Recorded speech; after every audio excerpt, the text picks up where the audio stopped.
Bom, pessoal, tudo bom? Nós vamos agora para a nossa segunda aula do curso de Biologia Geral, aqui na Ciência da Natureza, a disciplina de Biologia Geral no curso de Ciência da Natureza. Vamos lá. Então, dando continuidade ao nosso estudo celular, nós vamos falar sobre o citoplasma agora, beleza? O citoplasma nada mais, nada menos é do que um maior espaço que a célula contém, certo? Dentro desse grande espaço chamado citoplasma, nós temos o preenchimento desse espaço subdividido entre citossol ou hialoplasma, que é uma substância multigelatinosa que preenche todo o espaço citoplasmático, e embebidos nesse hialoplasma nós temos as organelas, tá ok?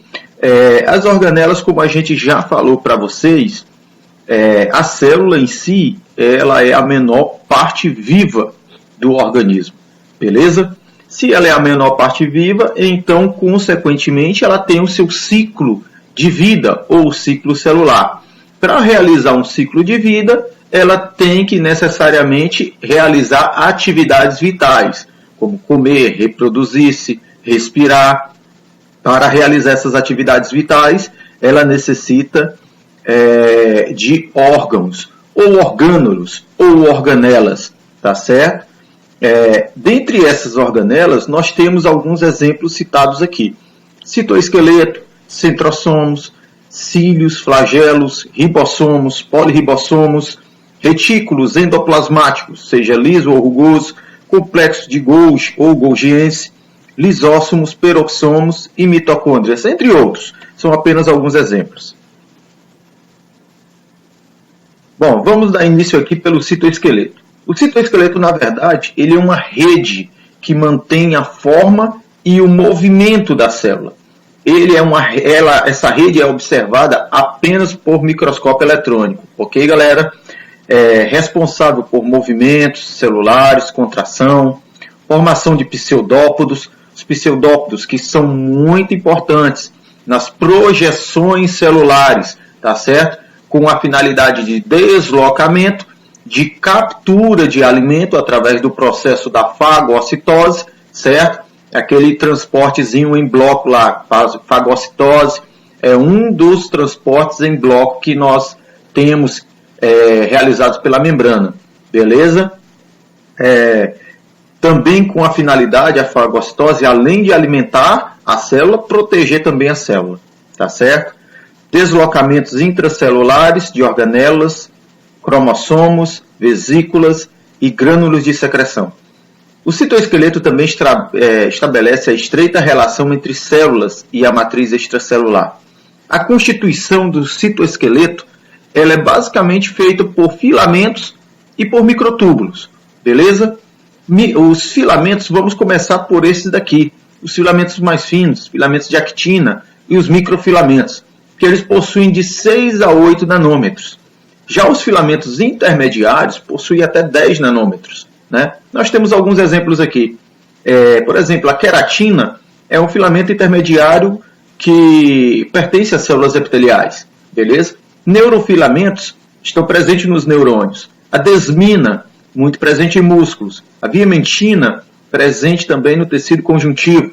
Filamentos gliais, presentes nos astrócitos. Tá ok? Os microtúbulos, eles já são túbulos mais espessos, que compreende de 20 a 25 nanômetros. Bom, vamos aqui agora pelas funções, né? Para as funções. Que tipo de função cada filamento deste vai ter no citoesqueleto? Bom, nós temos aqui os microfilamentos, são responsáveis pelo vigor, pela forma da célula. Aqui os microfilamentos aqui, ó, bem no centro aqui, proporcionam suporte mecânico e auxiliam na produção de movimentos, inclusive nas projeções fagocitárias, tá ok? Mas também eles dão suporte mecânico, uma certa estrutura, proteção celular, tá certo?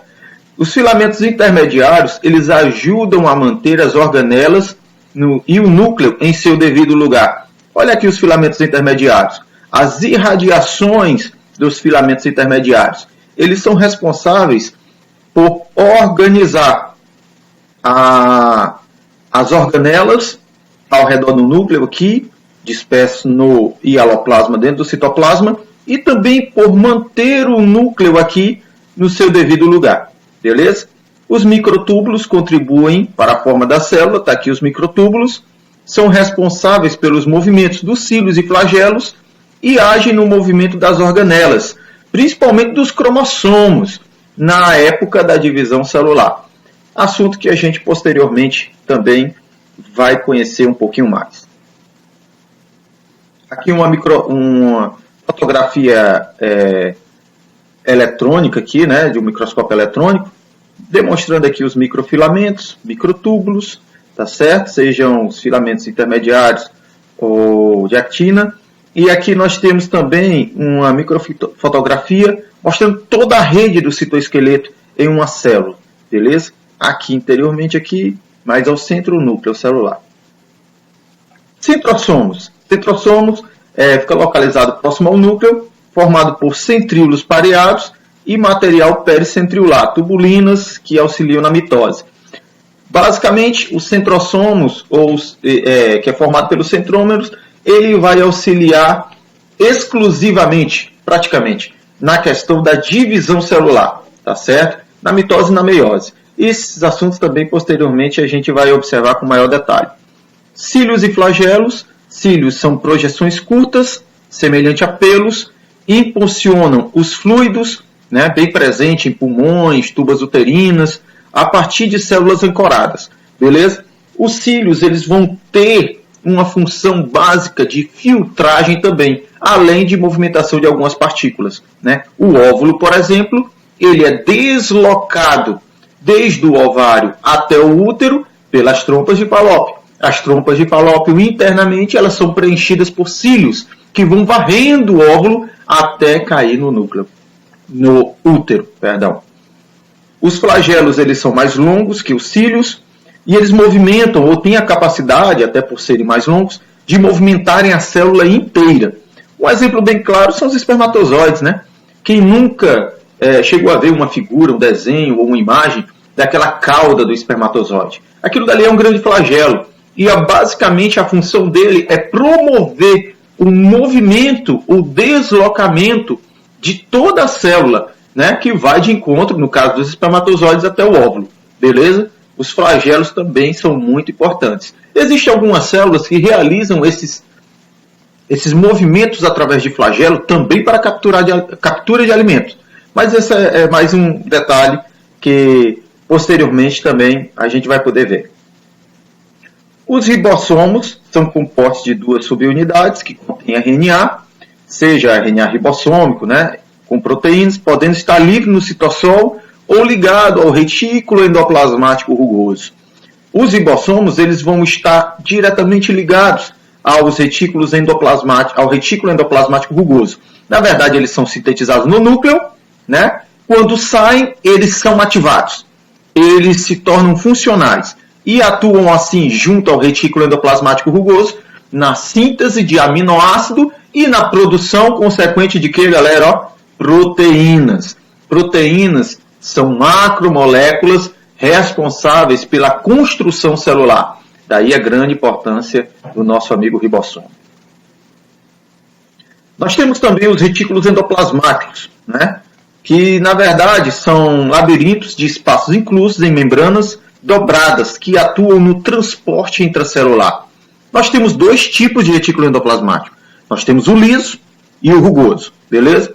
O liso ele não apresenta ribossomos, né? Ele não possui esse pregueamento formado pelos ribossomos. Ele atua basicamente na síntese de lipídios e esteroides, inativa substâncias tóxicas, né? Atua na desintoxicação e armazena íons de cálcio, muito ligados aqui à contração muscular. O retículo endoplasmático rugoso, ele já possui ribossomos associados, está ligado à membrana nuclear e atua na síntese de proteínas, glicoproteínas, né? Todas as variações de proteínas que a gente já até citou. O plexo ou sistema golgiense ou de Golgi. Na verdade, é um sistema membranoso. É uma pilha de 3 a 20 sacos que atua na síntese de carboidratos, né, de polissacarídeos, mas também na produção de ácido hialurônico, sulfato de condroitina e etc. Ele modifica, tria e incorpora as proteínas, os lipídios em vesículas, encaminhando para o seu local de destino na célula. Olha, veja só, os correios, a gente costuma dizer que ele funciona como o complexo golgiense, melhor dizendo, ele costuma funcionar como um correio celular, né? Ele pega a informação, ele pega substâncias, ele empacota e vai transportar para o lugar onde se necessita daquela substância na célula, tá certo? Então aí nós notamos a grande importância do sistema ou complexo golgiense para as atividades celulares. E ele localiza-se na rota de saída do retículo endoplasmático. Dictiossomos, na verdade, é só um outro nome para o complexo de Golgi, né? Dictiossomos, ele é conhecido assim pelo complexo de Golgi quando ele está na célula vegetal. Quando a gente encontra ele na célula vegetal, a gente chama ele de dictiossomo. Basicamente, mesma função. Lisósomos e peroxomos. Os lisósomos são vesículas formadas a partir, né, do complexo de Golgi. Olha ele aqui novamente. São especializados na digestão intracelular. Os lisósomos, liso quer dizer quebra. Somos, corpo. Então é algo que quebra algum corpo. Beleza? Esse corpo pode ser fagocitado, aqui ó, participando da fagocitose, pode ser fagocitado com a finalidade de alimentação, ocorre essa digestão aqui no vacúolo digestivo, onde os lisósomos vão digerir, tá certo? Essa estrutura, ou na finalidade de proteção celular. Eles se protegem através também dos processos fagocitários, tá certo? Nós temos várias células de defesa que atuam através do processo fagocitário. Posteriormente, a fagocitose, o resíduo ou o resto do processo fagocitário, ela passa por uma exocitose, que nós também chamamos de plasmocitose, que é a excreção celular. Beleza? Os peroxomos são estruturas especializadas em reações oxidativas, né? Produzem e degradam o chamado peróxido de hidrogênio, H2O2. Galera, um alerta, o H2O2 ele é um constituinte um pouco perigoso para os organismos. Então, os peroxomos, eles basicamente desintoxicam o organismo quando tem um excesso de H2O2. Beleza? Aqui nós temos mais uma figura aqui de lisósomos, só para a gente ter uma ideia. Tá ok? Até chegarmos na nossa mitocôndria. E a mitocôndria, ela funciona analogicamente com um pulmão celular, beleza? Ela na verdade, é uma estrutura cilíndrica que está presente em todas as células eucariontes, certo? As mitocôndrias, elas funcionam analogicamente como um pulmão. Por quê? Porque elas vão atuar diretamente na respiração celular, formada aqui pelas cristas mitocondriais, né? Uma parte, um composto membranoso aqui interno bem preguiado, né? Preenchido também por uma matriz mitocondrial, onde vão ocorrer as reações para efetivar-se a respiração celular, a membrana externa e interna. Uma coisa interessante a se falar também da mitocôndria é que ela contém o seu próprio DNA, pessoal. Ó. Conter o próprio DNA para ela é importantíssimo, porque esse próprio DNA, ou DNA mitocondrial, um detalhe que vale a gente observar aqui, que nós herdamos esse DNA somente de nossa mãe, beleza? Ele é um DNA que vem exclusivamente via materno, diferentemente do DNA nuclear, que é, na verdade, uma fusão do DNA paterno com materno, ok? A finalidade da mitocôndria, como eu já falei, é a produção de adenosina trifosfática, né, na produção de energia celular. Ele também, por possuir DNA próprio, ele tem a capacidade de se dividir através de fissão binária. Tendo DNA próprio, a mitocôndria ela consegue se multiplicar de acordo com a necessidade do organismo. Bom, Nós vemos também aqui uma molécula que é exclusiva dos vegetais, né? Dos organismos clorofilados, tá certo? Que são os cloroplastos.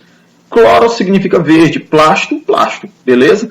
Então são plastos verdes, né? São estruturas cilíndricas presentes nas células eucarióticas vegetais, responsáveis pela fotossíntese. A constituição dela é muito bacana, porque ela vai ter um estroma com um líquido que vai preencher todos os espaços internos aqui.